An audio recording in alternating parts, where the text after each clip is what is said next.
Welcome to another interview. Today I have Tiana, and me and her went to the same congregation. It was in the congregation that I was in right before I got disfellowshipped with my ex-husband.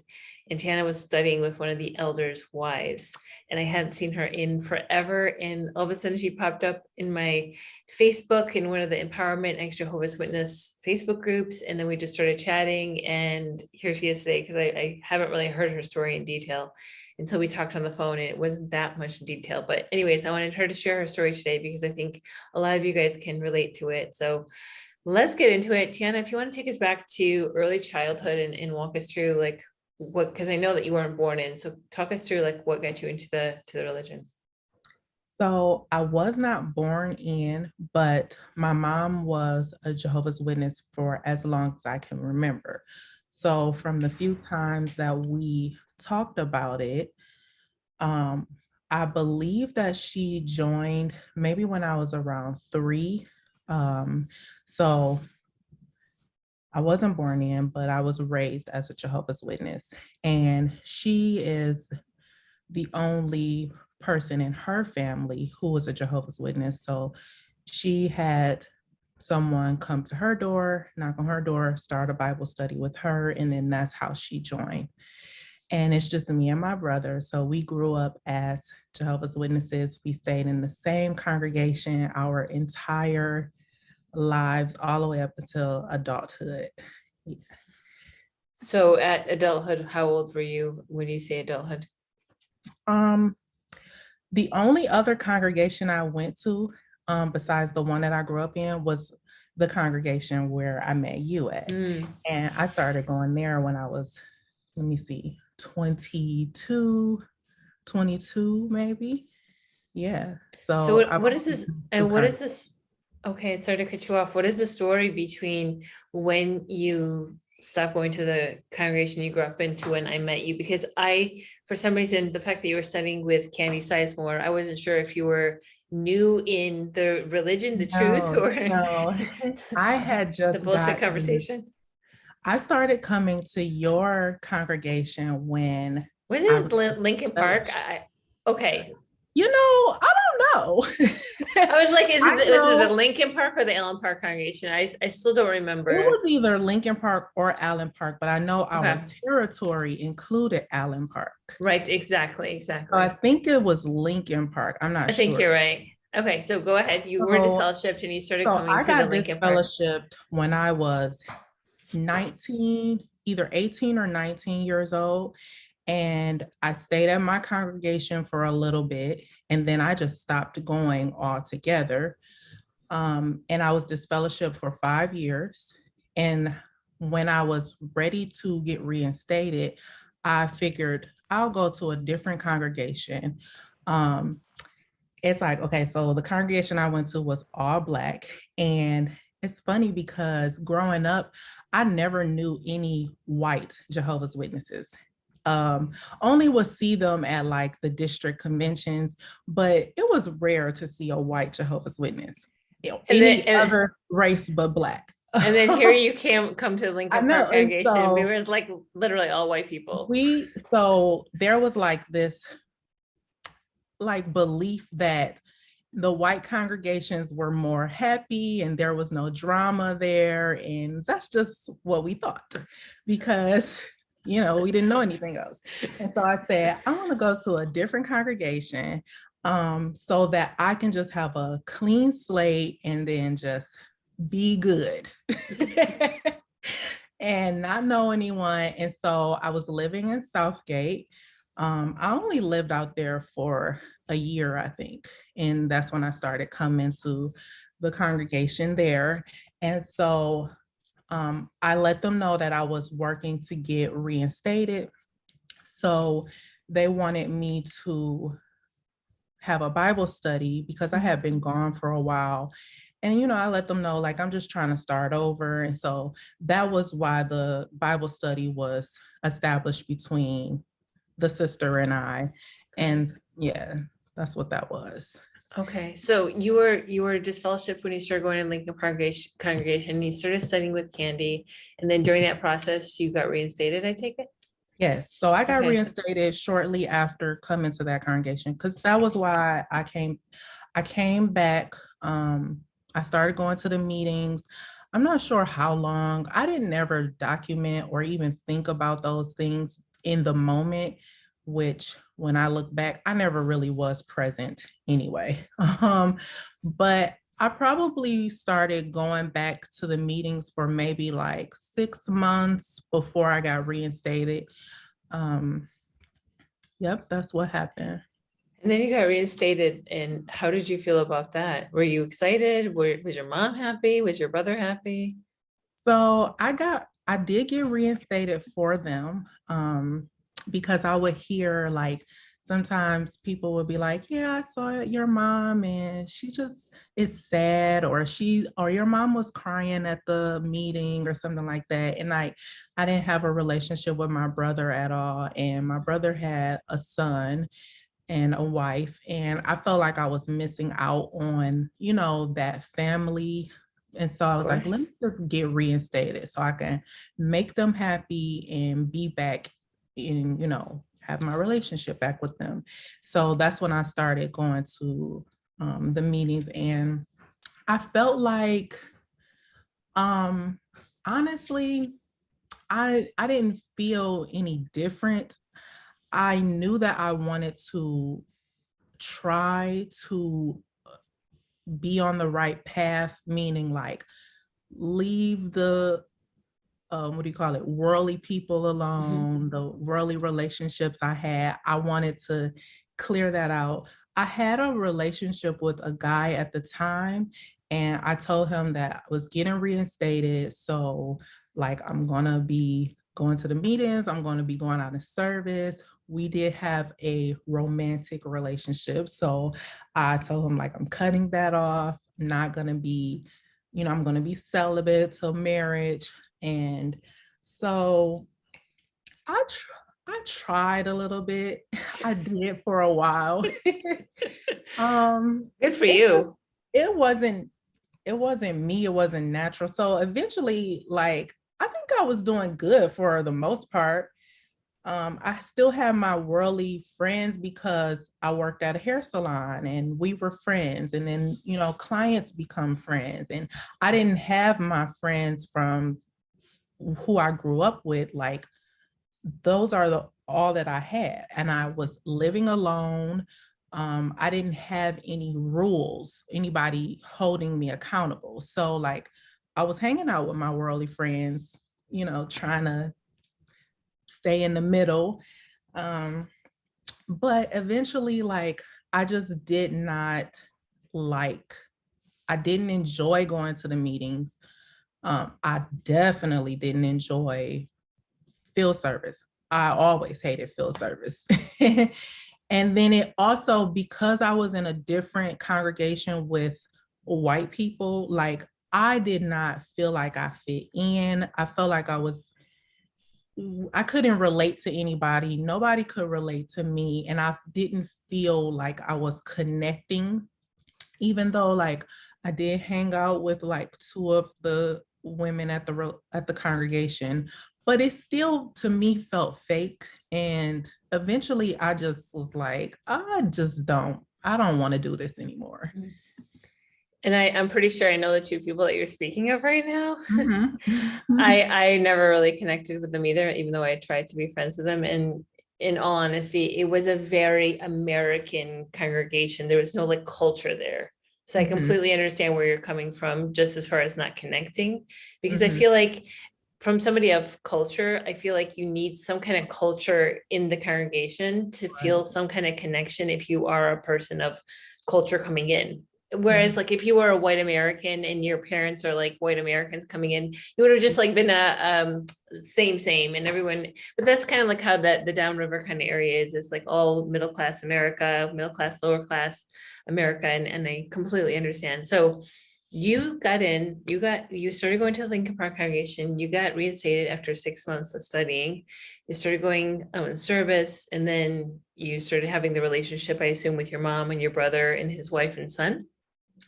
Yeah. Yeah, I never really lost my relationship with my mother.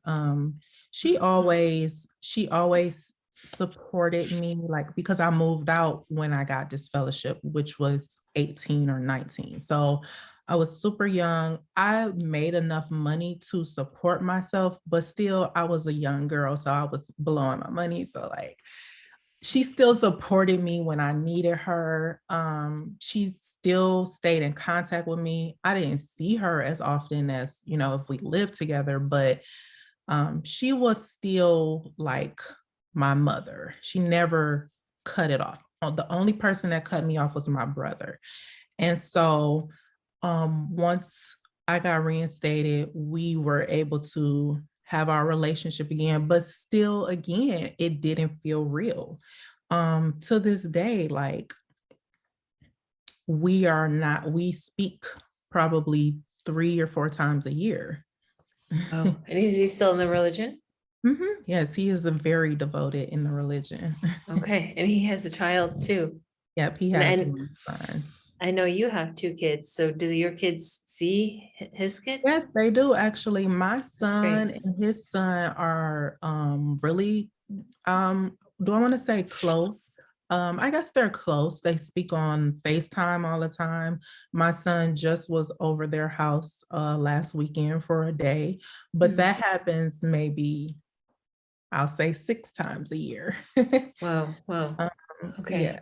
okay. So then at what point did you say the Jehovah's Witnesses are not for me?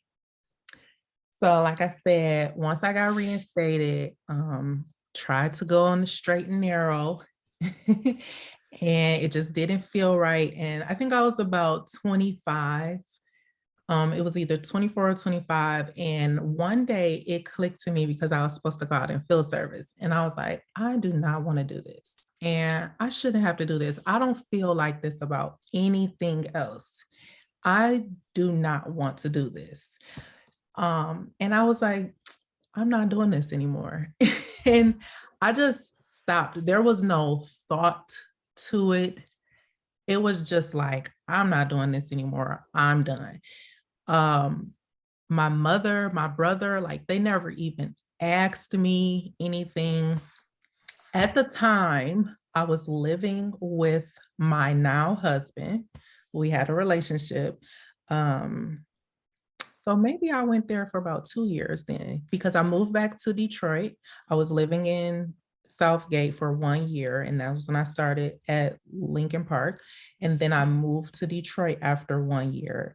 And that was when I was with my boyfriend, who's now my husband. Mhm. And I just like stopped. I didn't want to go anymore. So literally one day you were thinking about going out service and you just said, I don't want to go out. And then you stopped. And then did you stop that same week with the meetings? Probably so. I don't remember like being, no, yeah, I stopped. I just stopped coming. Okay, and what was the situation around the elders? Did they try to contact you after a certain amount of time? Nobody ever tried to contact me ever. What? And so I don't want to Wow. say the old lady's name, but there was a very old lady at the congregation and Yep. she died. And um the one friend that I had, she reached out to me to let me know and gave me her funeral information. And I came to the funeral. And I came to the funeral because I really liked her, that old lady. And I came to the funeral and then spoke a little bit to everybody. And then I left. And that was it. That was the last time that I was out there. Wow, I'm actually kind of shocked that no one actually tried to contact No, you because no it one was ever just you. contacted. If you were like the missing link and you were pretty active, it wasn't like you were just coming once a month. You were pretty active. Yeah. So it's No kind one of ever contacted me. If they did contact me, I didn't know about it. Maybe I don't think anybody ever knew where I lived. I mean, I'm sure they had the address on file, but I don't think anybody ever came to my house before, but I wasn't living out there anymore. Um, yeah, no one contacted me. I think maybe 5 years ago, the one friend contacted me that one time, and then we were emailing back and forth, just like updates, nothing about like, where have you been, what happened? Yeah. Okay, very interesting. So at that point, you had only been reinstated maybe for 2 years before you just you didn't even fade. You just kind of just like, I nope, just nah, stopped. it stopped. Yeah, I just ghosted. And at that point, did you have like any conscious matter kind of things like, oh, I Um, probably should go to the meetings again, or I no, probably I shouldn't be didn't. living with my boyfriend or anything like I that? actually didn't feel anything. I knew Okay. in my heart that I didn't have to do this anymore. And I remember texting my brother. Me and my brother had a little text conversation, and it was about, he sent me a Bible verse about the thief that comes in the night and steals or something like that. But he was talking about my boyfriend at the time, like, he's stealing you away. And oh, I love to come back. Like, so we had a little exchange, but I ended it off saying that there are more roads to get to the same place. You can take a different route to get to the same place. I'm choosing to take a different route. And in my heart, what I meant was, I'm a good person. I'm not out here being evil. I'm not being a criminal. I am just, wanting to live the way I want to live. And that's just free of the things that I don't like doing. I want to be free to do whatever I want. And I don't want to take that route. And that was like the end of it. I just knew that I'm gonna be me. I'm gonna be myself, free, and live good, because that's what I've always done. And I don't need to go to these meetings every week. I don't need to go preach to anybody to make it to the end in good standing. And I never imagined, I never felt that paradise that they speak about was real. I never could see myself there. I never felt any connection to any of the beliefs. So it wasn't like, oh my God, I'm going to, burn in hell, or even though I know we don't believe that, but like, Right, I right. didn't think that I was doing anything bad, like I just wanted to be free. I hear you on that. I feel like I was kind of the same. I was just kind of like a little robot following everyone. It Yeah. was for me, it was like the community, and it sounds like it was the community for you too. I mean, who And I doesn't like just didn't want community? to fake it anymore. I get it. I get it. And here we are over 10 years later. Yeah, it's been about 10 It's years. been over I think 10 years. Yeah. because that's kind of when I got disfellowship was 10 and a half years ago. And I think that's probably around the same time that you left. And then in that 10 years, I know you've gotten married, you've had kids. And what is the relationship now with your mom and the Jehovah's Witnesses and your brother and the Jehovah's Witnesses? Do they ever try to make you go to the Kingdom Hall or the memorial or do anything to your husband or the kids? Actually, nobody ever tries to send me literature or like, even when, so I just expressed my disbelief in the religion within the past year to my mother and my brother. Like I said, when I left the congregation, no one ever asked me why. Um, Nothing. There was never a conversation about it. I did, the only reason I had was that I didn't want to be there. I didn't feel good. It wasn't natural. And so, like, because I was reinstated, my brother didn't cut me off, but we still didn't have like a good close relationship. And also, I found myself kind of pulling back from them, not going around them, like him and his wife, too much, because I felt like I couldn't be myself around them. And also, in my head, I didn't know what they thought of me, or I thought what they thought of me. And so I just wanted to keep my distance a little bit, but we still, like, I still was welcome at their home, or sometimes we would go out to dinner or, you know, to a restaurant or something, like me, my mom, and all of us. But it was just very infrequently. And so you asked, like, what is our relationship? So the last year, like, as I've been gone from the congregation, I've never looked at any like apostate material. I've never even thought of them. I was just living my life, working, you know, in my relationship. And it was during 2020 when I was at work, and I used to listen to the news a lot. Like, I was a news head all day on the TV, reading. I was into politics, all of that. And my favorite news source was NPR. And I was on NPR.com one day just because I would get the emails. And so I'm like looking at their daily articles. Which I want to say is a very reputable site. It's not like Very reputable, TMZ or like some other Yeah. bougie So- kind of site. No, Very it's very reputable news source, Right. right? So I'm scrolling through the daily articles, and I come across the article about the Watchtower and Bible Tract Society having to pay out these millions of dollars for the lawsuit that they just lost with the Australia case. And so I stopped and read it, and like, mouth was dropped open, because growing up, like, we heard of little things, like little news stories would come on TV, but we would turn it off. Oh, that's apostate stuff. They're lying. You know, like, I'll have a friend like, did you hear about so and so? I'm like, no, I never heard that. I never thought of that. You know, like, I don't think of that kind of stuff. And my mouth was to the floor, and I was so angry. I was so hurt. I was like, oh my goodness. Immediately, I called my mother, and I called her because my thought process was, oh, they're paying out millions of dollars for all of these lawsuits, and it's been happening.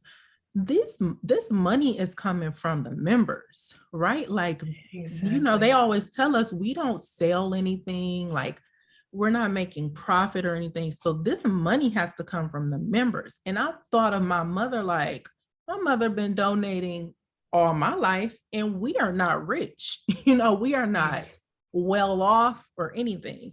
So I called her like, do you know that the organization has to pay out millions of dollars to these multiple victims? And she replied, she said, Tiana, that's apostate stuff. And I looked at my phone. I looked at my phone, and I was like, oh my gosh. I said, Mom, but this is like, real women are telling their stories, and this has happened to them. And she like, you are reading some apostate stuff. I said, first of all, I'm on NPR, like, because I'm telling you, every day I was reading NPR, and, you know, so I'm like, I am on NPR stuff. And I said, I don't know, like, I don't have time to look at apostate things. Like, I don't do that. I don't indulge in that. I'm not interested in that. This is not apostate news. This is like real news. And she's like, I said, your money is going to this. And like, I started seeing my mother a totally different way. Like, I cannot believe this, because I was calling her thinking like, my mother would not appreciate this. I thought she would care about this. And I saw her a totally different way. Like, you don't even care about this to see this. And so that was the start of our relationship plummeting, because like I said, I just started seeing her a different way. I would call her, like, I went on a binge after that. I went on a binge of all the apostate content. Okay. I was on YouTube every day. It was bad. It got to be unhealthy, but I would call her and tell her about this stuff, and she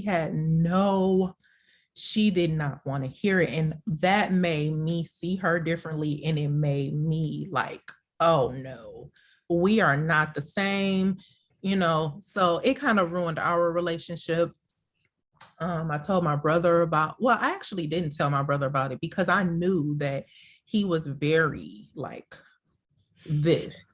And I was kind of afraid to speak with him about it because I knew what it would do. And like I said, we still had an opening in our relationship and I didn't want to close it completely. So, but maybe like a year later, a year and a half later, like late last year in 2021, I sent him a text message, a long text message of my feelings about our relationship, him and I, and that our relationship is so estranged only because I chose a different life than you. That is the only reason. Nothing has never happened between us. Nothing. We are not like I expressed that we are two well-off adults. We are both raising good families. We're making good money. We're doing good compared to our family, compared to our friends growing up. Like, there's no reason that you and I should not have a close relationship. The only reason we don't have a relationship is because of the beliefs that this organization has instilled in us. And let me show you things that you don't know about this organization. So I sent him links to the testimony of one of the governing body members. I sent him the book that I was reading from one of the governing body members. I sent him an article that dispels the belief of the 1914. I sent him very credible things and he didn't reply to me ever. I don't know if he blocked me or whatever. I know that his wife, she unsubscribed from my email marketing campaign. So when I got that notification that she unsubscribed, I was like, okay, they cut me off because I never heard back from him. And then that was like the end for at least about 6 or 7 months. So we finally had a conversation. But yeah, we're not close at all. Who would have thought that that NPR Australia thing would explode into this? Yeah. It was a blow because I realized like everything that my whole personality or all that I believe, the way that I lived was based off of what we learned from them. And then to know that all of these things are happening and they're not telling anybody about it, or they're telling people not to look into it or listen to it or believe it, was like, all of this is deceitful and it's changed so many lives for nothing, you know? It was a blow. And at that point too, you probably didn't realize how brainwashed your mom was and how far off she was in her own little Jehovah's Witness world. I didn't realize how brainwashed I was, even though I wasn't in the congregation anymore or a Jehovah's Witness anymore or active. I still can see how my thought process was influenced by the beliefs. Of course. Like when I stopped going to the Kingdom Halls, my husband, he was very into church. He grew up in church as a Baptist, I want to say. And so when we first got together, he was going to church, I was going to the Kingdom Halls. And so when I stopped going to the Kingdom Hall, I said, okay, I'm gonna try church. So I went to the church that he was going to, and I've been in church before that, for like weddings or whatever. And I was like sitting there so nervous and scared, like, oh my God, Jehovah, please protect me, protect me. I was so nervous inside of that church. But I could see everything, like I could see how this is all about money, I just saw it for what it was. And I told him, I said, I'm not gonna be going to church with you anymore. You can still go to church. I'm not going to influence you not to go, because that was actually one of the things I liked about him. He was very like God-fearing, like good man. And, then I was like, that's what I wanted. He just believes in something different. And so I said, you can still go to church, but I'm not going to be going to church with you. And so that's when I just, cut it off. Like, I'm not a religious person at all, but I still, the way that I thought about people, um, anything like was influenced by my upbringing as a Jehovah's Witness. And when I went on that binge and learned about all of the false teachings, or how they would twist the scientists' statements up to support their beliefs, and they did that completely falsely. I just was like, they have been lying and deceiving people, how they've been changing, or new light has been coming and no change of belief. Like, I cannot believe all of this. Everything that I am is a lie, It hurt a lot. Of course, I think it's totally natural. I always say that anger and sadness is part of the whole process. And if you don't experience it, then you are going to experience it at some point. A lot of people stay at that very angry stage, and 20 years later, they're still super angry about the loss of life that they had to the organization. The anger came up for me, and the anger, I feel like, so that was in 2020, this is 2022. So it's been 2 years, a little bit over 2 years. And I feel like I'm just now passing the anger phase. I was angry. I was angry at my childhood. I was angry at how my mom was in this relationship with this man because of, the whole grounds for divorce thing, how her being in an abusive relationship with him in our home affected me, because it still was affecting me. What I know now, what I was experiencing was PTSD. I'm angry about all of that. I'm angry about how our relationship is non-existent because of this organization. I'm angry about her not pushing me to go, have good grades, to go to school so I could have a different life, even though I'm very thankful for my life. I'm okay. I just was so angry about so many things. I'm angry that like you are brainwashed and you won't even listen to your daughter. Yeah, I'm just now getting past the anger. So what would you say to somebody who's kind of stuck in the anger stage right now? What would you say to help them kind of navigate their way to maybe be in a better place? For me, me learning about like just spending time with myself. So I did a lot of journaling. I had to write my feelings out. Every day I spent time journaling. Still today, I spend time journaling, writing my feelings out, getting to know like why I'm angry, just really getting to know myself, learning about my body, learning about what I want to do, or visualizing what I want my life to be like, what I want my life to be like or what I want my kids' life to be like, just like learning about myself, what I want, how I can do it, how I can make it possible, just focusing on myself in the present. Still, I go back to my past and I'll think about it, I'll write it out.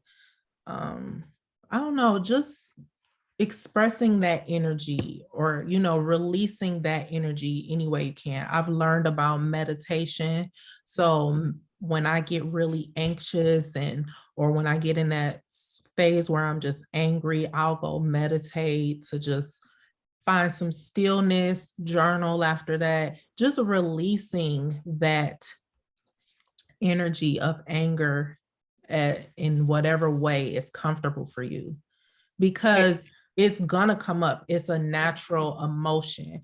You have to learn how to release it. So whether that's like, I used to run, actually you introduced me to running. Yeah. And and after you introduced me to running, I was addicted to running. Wait, didn't we do the half marathon, Detroit half marathon together? I did the free press marathon, but we didn't Yeah. do it together. What year did you do it? I did it in would- 2012. Okay, I did it in 2011 and 2010. So I guess you did it after me, but I definitely remember we were running together. How crazy. Yeah. And Yeah. so when I was introduced to running, I'm telling you, all I did was run, run, run, run, run. And now when I look back, I realized that I was releasing that, because when I would run is when I would relax. When I could, like, you can't think about anything while you're Right. running, because you're not going to be able to keep going. So that was the way that I like escaped and released that energy. So yeah, I would just tell somebody, just find the ways that you can release that energy, because it's natural. It's always going to come up. You have to find a way to release it and express it and then move on. And I'm sure you can also testify to this, but the anger that has to do with the Jehovah's Witness stuff, it's not just stuck in the Jehovah's Witness stuff. It kind of like ripples out in your whole life. So the anger can come out on your husband, on your kids, at work, nightmares. It's gonna come out if you, like you said, if you don't release it. Journaling is an amazing thing. Working out is an amazing thing. Screaming in the middle of a forest, screaming in a pillow, like do something, go to a kickboxing class, do something where you're physically letting it out. And anger is a very important thing. And as I did a post that Jehovah's Witnesses are supposed to be happy people all the time. That's not natural. It's not natural to be that way. So now that you've kind of are in the last stages of your anger right now, how are you feeling now that like 2 years ago you found out this information about the Jehovah's Witnesses? And has your mom changed at all No, since that time? Okay. My mom has not changed at all. She just had like a short hospital stay a couple of weeks ago, and I went there and stayed with her for a day. And we were on the phone. We were on the phone for about something, and she said something. Oh, I was telling her, oh, I was really apologizing to her because I had cut her off for a while. I didn't want to speak to her anymore. I didn't want to have a relationship with her anymore, because I was upset with her that she was, willing to ignore what, the feelings and emotions that I was experiencing, because I was experiencing a lot of anxiety attacks and panic attacks, and they turned into seizures. Wow. And, I realized that I had to let that go. I had to let all of that stuff that I was indulging in all day, I had to let it go, because it was making me too angry. That was in 2020? And 2021. Wow. It went on for a long time. And so I had cut her off for a while, because I was like, I'm done with this lady. Like, I can't believe who she is being. She's ignoring her daughter. Like, I'm trying to tell you some real stuff. Like, I am the same person I've always been. I've always been silly, funny, goofy. Like, I've never had an evil, mean bone in my body. I've never tried to deceive anyone. You know who I am. And if I'm bringing this to you, it must be real to me. I'm not trying to just mislead you or take you off from a happy space. You're not willing to say, well, let me see what she's talking about. Right. Makes me feel like, again, you're choosing some people you don't know over me. And what kind of mother are you? I said, if my daughter called me in a panic the way that I called you before, and I really need you to see this, and you said, and I said, I can't imagine me saying no. I can't imagine that at all. And And then some other things was coming up too with, the control of her husband and how it affected her relationship with my kids. And so I cut her off. And then so we were talking like a few weeks ago, and I called her and I just told her, like, I want to apologize for how I've been allowing my anger to manifest in our relationship. I told her that I'm going to leave all of this alone. Like, I don't look up that information anymore. I'm pretty much done with it. So I won't be bringing anything up to you anymore. I know our relationship won't be how I want it to be, but I at least want us to have something. Mm. And so she was like, well, I never really wanted, I didn't want our relationship to end. I just don't want you trying to change what I'm doing. And so I told her, I said, I'm not trying to change what you're doing. I just thought that you would care about what I was trying to show you. And she said, well, sometimes that stuff is apostate information. And I said, you will never know if you don't look at it. And we left it at that. I don't know what you were asking me. That is more than I asked, but that is like so interesting that that's kind of like the conclusion of, that's the last kind of conversation you have. Are you able to have a relationship with her now? And what is the relationship like? And I can imagine, like, now that you've talked about that, the door is closed and probably you have to have a relationship outside of, but I'm sure you hold still kind of some anger toward her. Do you have to tap dance around her, kind of like I do. I feel like walking on ice around her? I told her this 2 years ago, like, because I was really craving like this really close relationship with her, which we haven't had since I was a teenager. And so I told her that I really wanted to be close with her, but now who I am now, like the way my eyes are open now, I don't feel like I can connect with a person who wants to stay asleep. I don't have, I say this in my mind that if she was not my mother, she is not a woman who I would try to have a relationship with. I really believe that our relationship is still,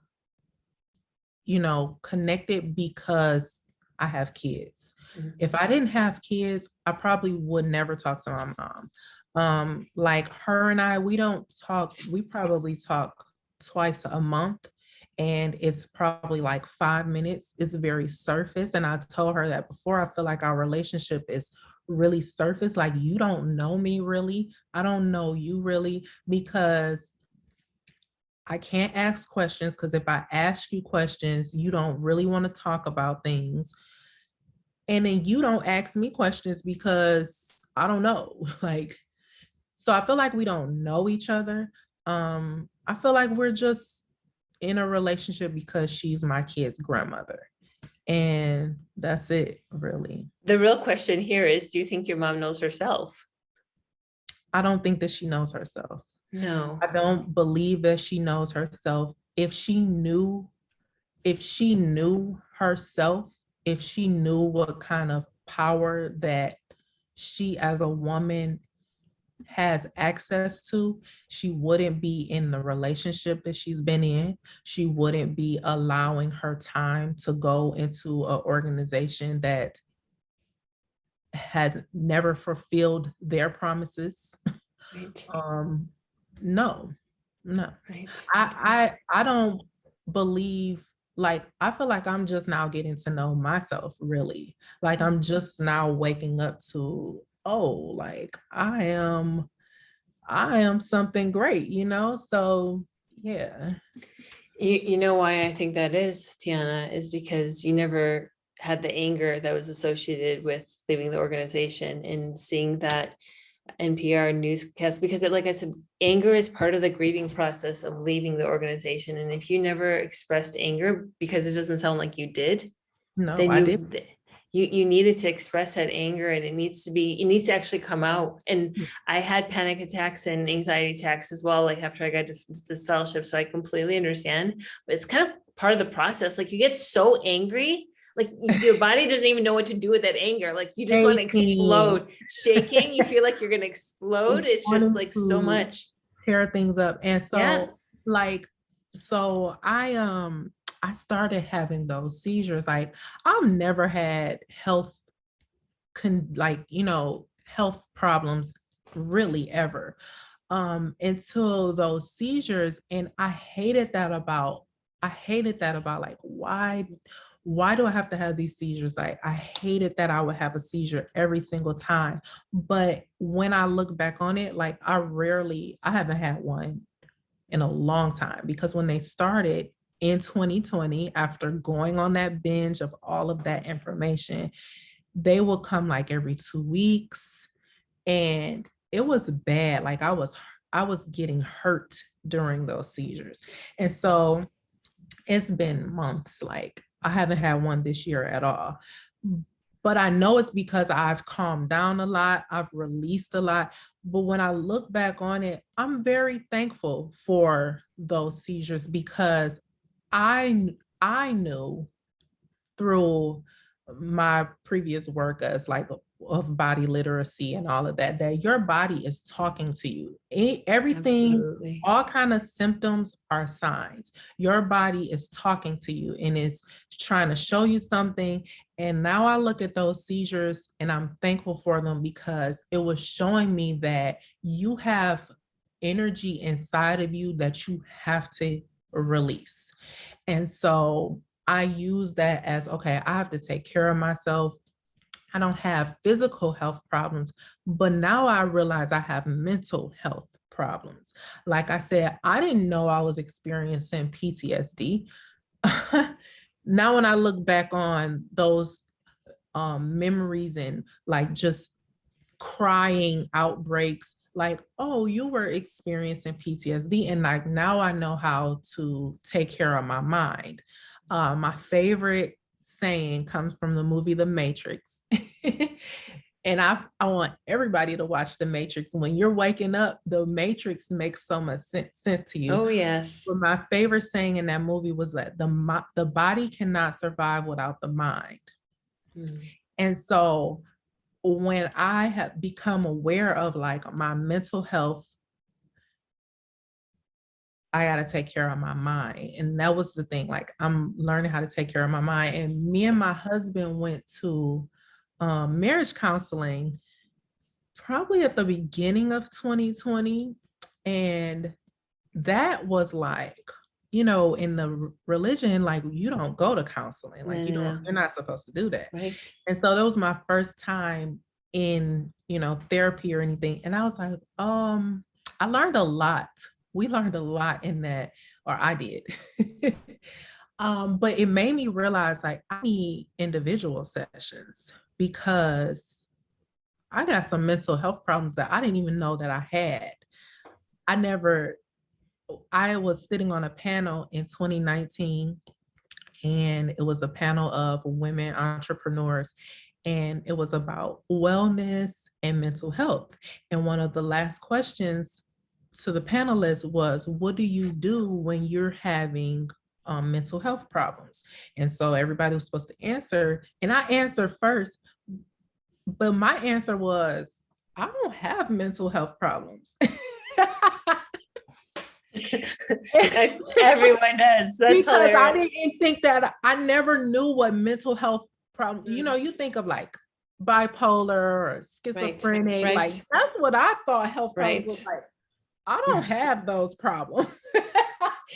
And I always think about that, like, because it all came down after that, like, oh my goodness, I didn't know that I had mental health. So that's really important to me, like taking care of my mental health, making sure that my mind is clear. So that's why I do the journaling and I do the meditation and I do the yoga, and just like not taking in too much content or news. Like I don't watch the news anymore. I don't watch TV anymore, because I have to take care of my mind, because if my mind is not right, it'll manifest in my physically. And so that's one of the most important things to me, is that I want to be here for my great grandkids and my great great grandkids. So I have to take care of my mind first. I love that. You gave so many points. Actually, I think this actually could be the title of this whole interview, because you did such a good job explaining how you've worked through your anger and how you've actually just allowed it to naturally happen versus like try to stop it. I mean, you did have panic attacks and stuff like that, but it was part of the process. Like you said, Yep, you it were was part of the connecting with your body. We didn't learn about that as witnesses. process. It's like the moment you had a gut feeling or an intuition, it was like the devil was speaking to you. Critical thinking was out the window. We were never taught about trauma. Nobody ever talked about abuse, Never. neglect, sexual abuse. Like none of that was talked. It was all hidden under the rug. Jehovah was gonna save everything. Yeah. And then like when I think about my mom, like she's been with her husband for probably 30 years. And like the beginning of the relationship, the first 15 years, I'll say, was very abusive. And like if I'm experiencing trauma from him abusing her, I wonder what she's experiencing as the person that went through, who felt the abuse physically. And I always think about like, does she even know that it's still affecting her in the way that she takes care of herself? Because she doesn't take care of herself at all. She's very like not present person. And it makes me sad when I think about it, because I'm like, she doesn't even know. And that's not even the first trauma that she's dealt with. And I'm like, I know that she doesn't realize how that trauma is affecting her today. Yeah, I mean, Because I'm sure that the other trauma that she had, even as a child, she doesn't even like probably touch it. It's just now that she she doesn't has this, your stepdad in the picture. He was never a Jehovah's Witness. It was just your mom, correct? No, he was a Jehovah's Witness too. He grew up as Okay. a Jehovah's Witness. Yeah. Okay. Wow. And they're still together. They've been married for 30 years plus years now. About 30 years. I think I was about 7 when they either Okay. got together or got married. So I'm about to be 37. So it's been that long. Wow. Mhm. And with all that, and now that you're having this kind of relationship with your mom and your brother is kind of out of the picture, summer of 2022, this is 2 years after you've had all that anger release. How are you feeling right now? Talk us about like what you're doing, because I know you're doing so many different things. You're with wellness, you have so many different business ideas. You're a mom of 2. You're married. You've been married for how long? We've been married for 6 years. In September will be 6 years. So we've been Beautiful. together for 12 years. Um, so like I'm feeling very optimistic. Like I've been reading a lot, really learning about mental health. Like I said, I've been journaling, meditating. I've learned about visualization, all the things that I've wanted to do, but never actually moved towards. Mm. I had to learn about like what was blocking me from moving forward. And so I went through sort of like a program like you have for the ex Jehovah's Witnesses, but it wasn't for ex Jehovah's Witnesses. But I went through a program like that. Really it just ended. It was like for 6 months. And it helped me a lot with like identifying those blockages that I have and connecting it to, the way I was raised to believe about life and things. And so like I'm just super happy about like being able to move forward. I can see clearly where I want to go, what I want to create, how I'm going to do it. So as you see, I'm in my salon. So I am That's your house. yep, I'm a licensed cosmetologist, which I finally released the fear of letting this career go. Um, I I I've been doing this for over 20 years. I've been in the salon all my life because my mother is a hairstylist, and I've just been in the salon with her, and she passed this down to me. And it's just all that I knew, all that I ever thought that I was going to do, even though I don't enjoy it anymore. I just thought that this was going to be it because that's just all I know. And now I can see past that. I've let go of the fear of letting this career go. So this will be my last year as a hairstylist.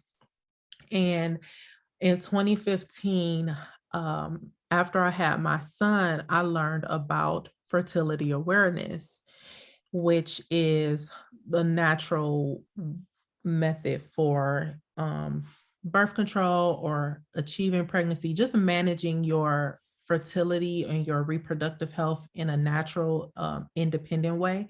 And so when I learned about that, I learned about you have to learn about your body, your entire body, and how it works, and how your health is connected to your reproductive health. Your overall health is connected to your reproductive health.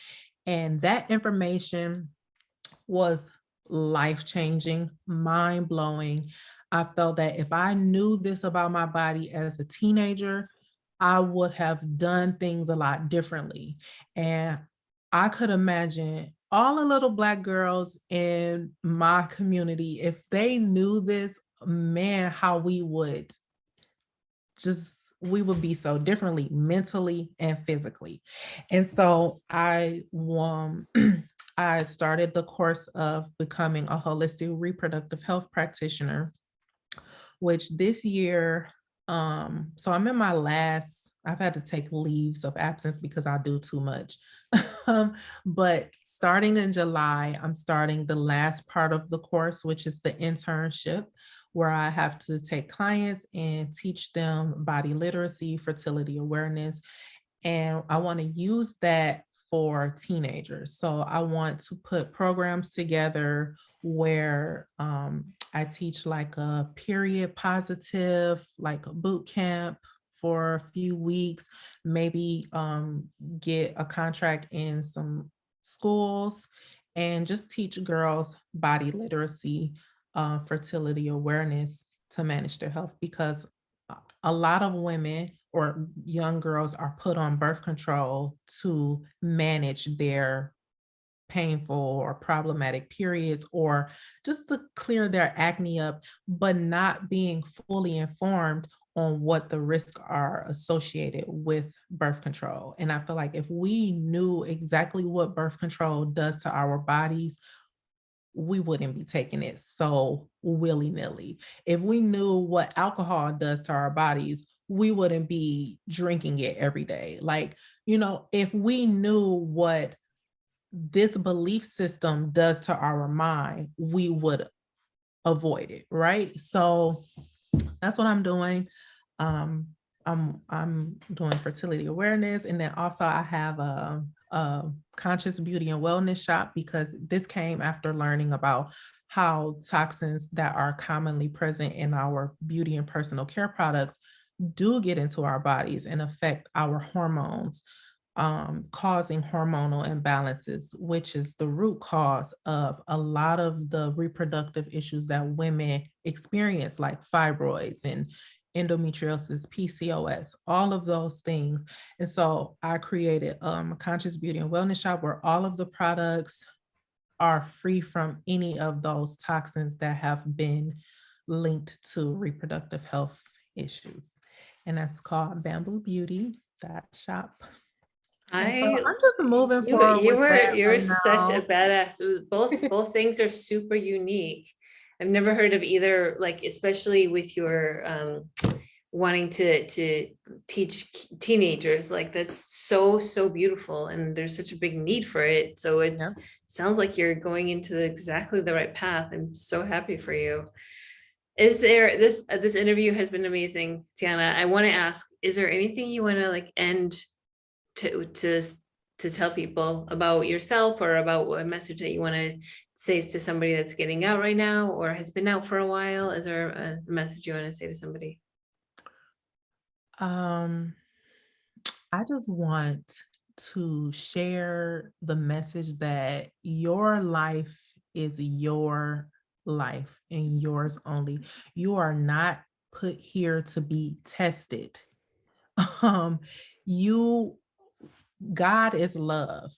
God gave you this intelligent body. He gave you these senses. I don't even want to say he, because really we are God. Like, I believe Yes. that I am a Yes. God. You Yes. are a God. Yes. So you are a he.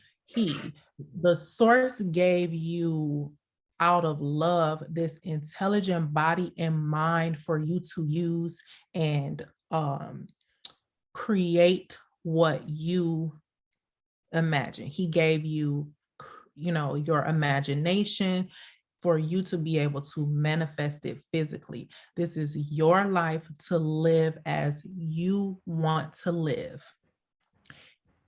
Live in love, share love, be you, be free without fear of anything. And then just keep living, keep learning, and repeating that. Just live and learn. That's all.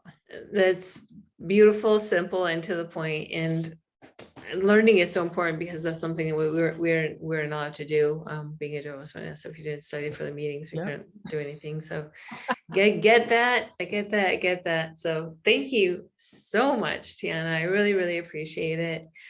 I'm going to end this recording right now. So thank you so much for watching, and we will talk soon.